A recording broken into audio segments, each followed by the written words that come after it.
आज ना रात्रीच्या जेवणामध्ये भाजी-पोळी बनवण्याचा फार कंटाळा आला होता. म्हणून कुकरमध्ये थोडं तेल गरम करून घेतलंय, जिरं, मोहरी घातले, छान कढीपत्ता, शेंगदाणे घालून परतवून घेतलंय. आलं लसणाची पेस्ट घालायची आहे. एक मध्यम आकाराचा कांदा परतवून घेतलेला आहे. त्यानंतर एक बटाटा चिरून यामध्ये घातलाय. कांदा बटाटा परततोय तोपर्यंत 1 ग्लास इथे तांदूळ घेतलेले आहे. अर्धा ग्लासपेक्षा कमी थोडीशी तुरीची डाळ घेतली. स्वच्छ धुवून साईडला ठेवून देऊ.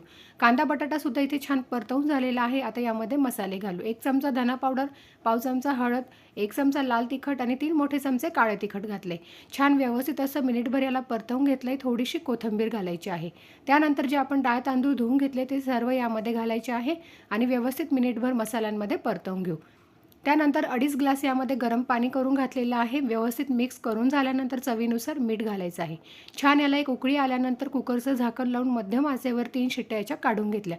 मस्त गरमागरम वाफळती मसाला खानदेशी खिचडी इथे बनवून तयार झालेली आहे. लोणचं पापड सोबत एन्जॉय करू शकता.